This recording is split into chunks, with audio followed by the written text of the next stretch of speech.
बच्चों अभी JEE main का जब सेशन 1 हुआ था तो कई बच्चों का पेपर क्या छूट गया था, सिर्फ उनकी छोटी छोटी गलतियों की वजह से। कुछ बच्चों के डॉक्यूमेंट्स पूरे नहीं थे, कुछ बच्चों के पास फोटो नहीं थे, अलग अलग टाइप की प्रॉब्लम अलग अलग बच्चों के साथ थी। बच्चों अगर आप अपने जेई मेन के सेशन 2 को देने जा रहे हो तो बच्चों इस वीडियो को आप पूरा देखिए, क्योंकि इस वीडियो में मैं आपको कंप्लीट बताने वाला हूं जेई मेंस के लिए कौन से इंपॉर्टेंट डॉक्यूमेंट्स हैं, प्लस आपका क्या ड्रेस कोड रहता है।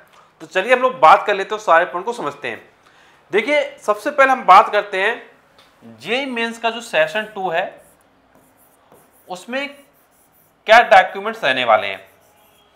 बच्चों देखो जेई मेन का जो आपका सेशन 2 है, सबसे पहले चीज क्या है वो समझना इंपॉर्टेंट है। बच्चों सेशन 2 के लिए बच्चों सबसे जरूरी और इंपॉर्टेंट डॉक्यूमेंट है आपका एडमिट कार्ड। क्या है बच्चों? आपका एडमिट कार्ड। आपको बच्चों क्या कर लेना है, अपना एडमिट कार्ड डाउनलोड कर लेना है और डाउनलोड करने के बाद इसका प्रिंट आउट ले लेना है। ध्यान रखिएगा प्रिंट आउट लेना मैंडेटरी है। आप प्रिंट आउट ले लीजिएगा और A4 पेपर पे करवाइएगा इसको, ठीक है। प्रिंट आउट किस पे होना चाहिए? A4 पेपर पर। और बच्चों इस प्रिंट आउट को आपको लेकर क्या है एग्जाम सेंटर पे जाना होगा। बच्चों सबसे इंपॉर्टेंट डॉक्यूमेंट है आपका प्रिंट आउट। प्रिंट आउट को जरूर लेके जाना है आपको, एडमिट कार्ड के प्रिंट आउट को, अदरवाइज आपको एंट्री ही नहीं मिलेगी। ये चीज समझ लीजिए। बच्चों अगर हम अगले पॉइंट की आपसे बात करें तो बच्चों सेकंड पॉइंट है आपका आईडी कार्ड। बहुत सारे बच्चे क्या करते हैं, अपना आईडी कार्ड लेके नहीं जाते हैं, फिर वो एग्जाम सेंटर प्रॉब्लम फेस करते हैं। अब देखो आईडी कार्ड में बहुत सारी चीजें आपकी हो सकती हैं, जैसे आपका आधार कार्ड हो सकता है, आपका पैन कार्ड हो सकता है,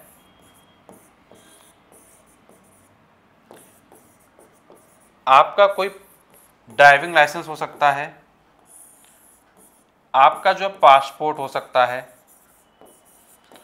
अगर आपके पास इनमें से कोई डॉक्यूमेंट नहीं है तो कोई भी एक valid ID approved by government of India, approved by government of India, अगर कोई भी एक ऐसी आईडी है तो आप उसको क्या लेके जा सकते हो, कोई दिक्कत की बात आपके लिए नहीं है। तो ध्यान रखिएगा एक वैलिड आईडी लेके जाना क्या है आपके लिए बहुत ज्यादा इंपॉर्टेंट है। अब चलो बात करते हैं अगले डॉक्यूमेंट की। बच्चों अगला डॉक्यूमेंट है, आपको ध्यान रखिएगा आपकी फोटोज। बच्चों जो आपकी फोटो आपने लगाई थी फॉर्म भरते समय, तो बच्चों उसकी कम से कम बच्चों 2 से 3 फोटो आप अपने साथ क्या लेके जाइएगा। और बच्चों ये फोटो कैसी है बच्चों? पासपोर्ट साइज की। तो बच्चों पासपोर्ट साइज की जो फोटो होती है भाई, छोटी सी जो बनती है ना आपकी इस तरीके से, वो जो फोटो है वो आपको क्या लेके जानी होती है। ये बच्चों इंपॉर्टेंट है बिकॉज आपके जो डॉक्यूमेंट्स वगैरह होते हैं उनमें क्या लगाई जाती है। नेक्स्ट है बच्चों आपका पॉइंट नंबर 4, वो है सेल्फ डिक्लेरेशन फॉर्म। क्या है? Self declaration form. Self declaration form. बच्चों ये सेल्फ डिक्लेरेशन फॉर्म को आपको जरूर लेके जाना है। इस फॉर्म को आपको क्या फिल वगैरह कर लेना है और एग्जाम सेंटर पर ले जाना क्या है मैंडेटरी है, क्योंकि ये सेल्फ डिक्लेरेशन फॉर्म आपका क्या जमा किया जाएगा और इस फॉर्म का होना आपके लिए क्या बहुत ज़्यादा इंपॉर्टेंट है। तो ये चीज़ ध्यान रखिएगा, फॉर्म ले जाना जरूरी है। एंड बच्चों इसके बाद आप अगली चीज़ ले जा सकते हैं,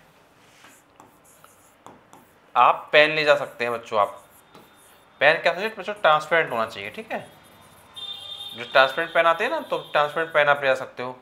अगर किसी बच्चे को मान लो पानी आने की प्यास लगती है तो वो वाटर बोतल ले जा सकता है, वाटर बोतल भी अलाउ है, बट ट्रांसपेरेंट होनी चाहिए, ठीक है।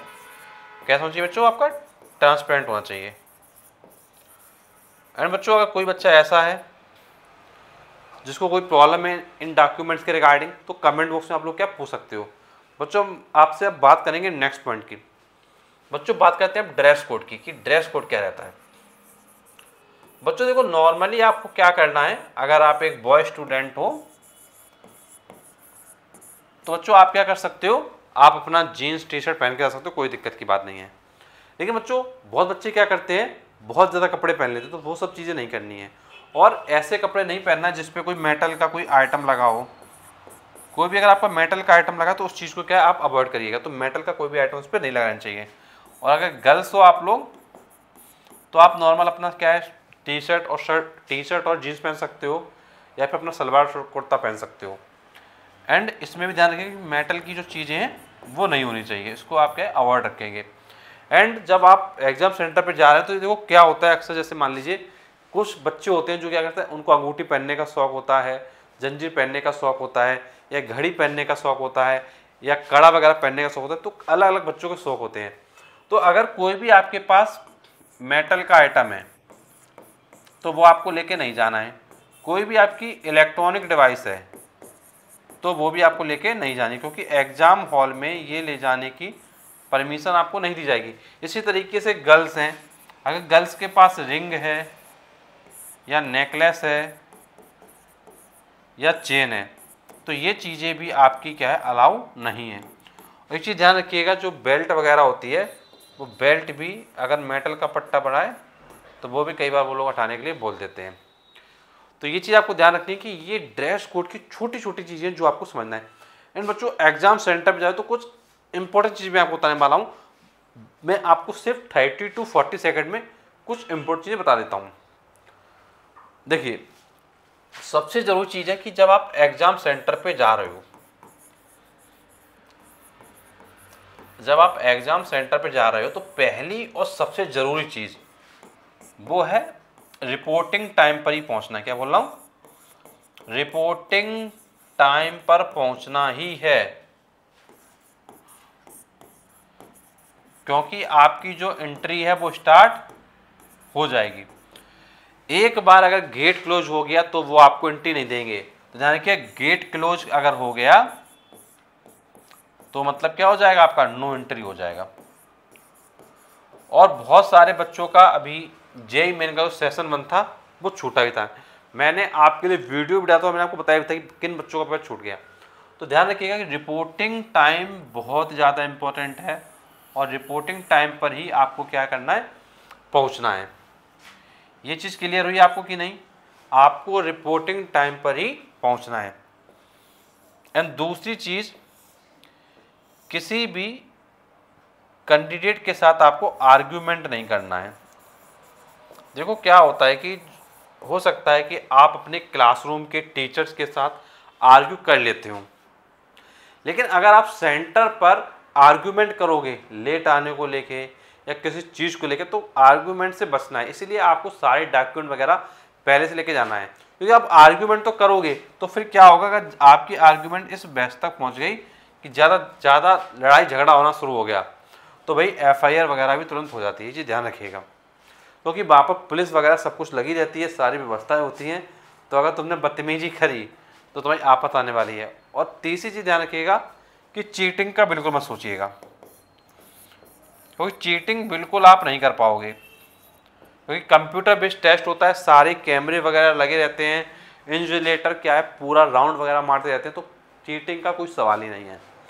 तो ये चीज़ ध्यान रखिएगा और ये सब चीज़ें अपने माइंड को सेट करके जाइएगा, बिकॉज आपको जेईई मेन का पेपर देने के लिए मिल रहा है।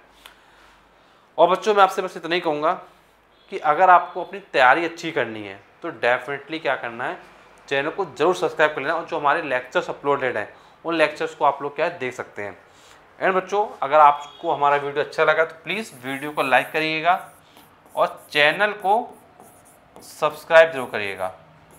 क्या करिएगा, चैनल को सब्सक्राइब जरूर करिएगा। अब एक चीज़ मुझे बताना कि इस सब्सक्राइब में क्या स्पेलिंग करेक्ट है, बताना जरूर कमेंट बॉक्स में। क्या सब्सक्राइब की स्पेलिंग करेक्ट है? नहीं है करेक्ट। सब्सक्राइब की स्पेलिंग क्या होगी, ये होगी। एक चीज़ मैं आपसे पूछ रहा हूँ, देखते हैं कितने लोग बता लेते हैं सब्सक्राइब को हिंदी में क्या कहते हैं। सब्सक्राइब को हिंदी में क्या कहते हैं, चलो देखते हैं कितने लोग बता लेते हैं।